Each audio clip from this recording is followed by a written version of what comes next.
Il était une fois, dans une petite ferme au cœur de la forêt, une maman chèvre qui vivait heureuse avec ses 7 petits chevreaux.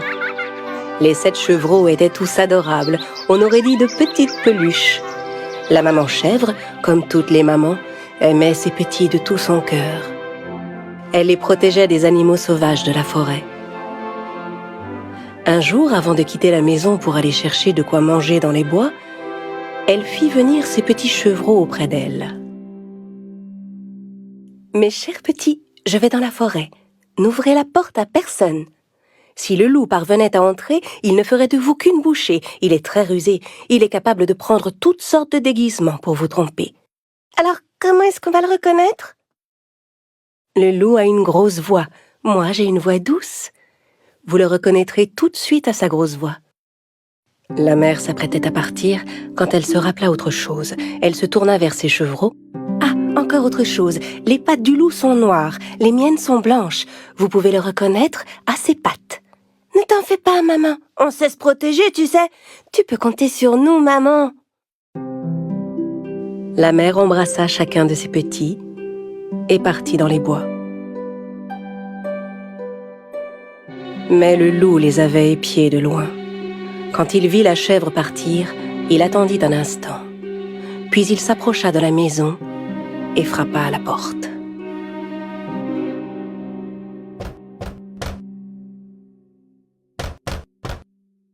Qui est là? Ouvrez la porte, mes petits. C'est votre maman, je vous rapporte de la bonne nourriture. Mais les chevreaux reconnurent immédiatement la grosse voix du loup. Sans ouvrir la porte, ils crièrent « Tu n'es pas notre mère! Sa voix est belle et douce, toi tu as une grosse voix. Tu es le loup, on le sait, on ne se laissera pas avoir! » Le loup était furieux de ne pas avoir réussi à duper les chevreaux. Il alla acheter un morceau de craie dans un magasin et le mangea. Avec la craie, sa voix paraissait plus douce.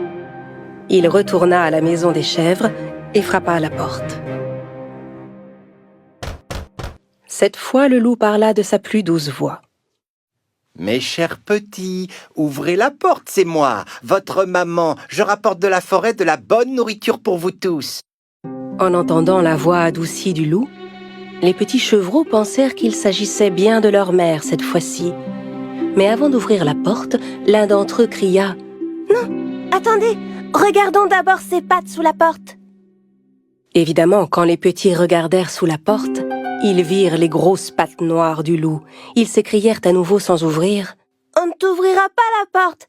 Les pattes de notre mère ne sont pas noires comme les tiennes. Elles sont blanches. Tu es le méchant loup. » Encore plus en colère, le loup s'éloigna. Cette fois, il se rendit à la boulangerie. Le boulanger fut très surpris de voir le loup arriver chez lui. Eh oui, je suis devenu végétarien. Désormais, je mange des pâtisseries.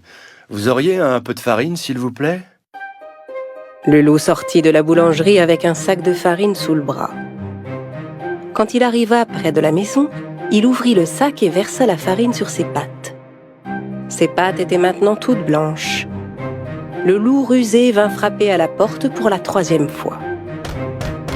« Mes chers petits, ouvrez la porte, c'est votre maman. Je rapporte de la forêt de la bonne nourriture pour vous. » « Montre-nous d'abord tes pattes, pour qu'on sache si tu es notre mère. » Le loup montra ses pattes couvertes de farine.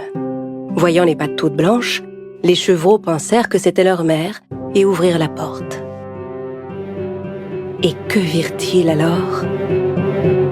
Le loup se tenait là, juste devant eux. Les pauvres chevreaux ne savaient plus quoi faire. Ils se mirent à courir dans tous les sens en hurlant. Ah! Ah! Vous perdez votre temps. Je vais tous vous attraper. Un petit chevreau se cacha sous la table. Le 2e se glissa dans un lit. Le 3e sauta dans le poêle. Le 4e se réfugia dans un placard. Le 5e s'enferma dans l'armoire. Le 6e se cacha derrière le rideau. Et le 7e trouva refuge dans la grande horloge du salon. Ah! Mais le loup était rapide et rusé, et il les débusqua un à un de leur cachette. Inutile de courir, reste là. Je vous aurai tous, ça suffit. Ah! Ah!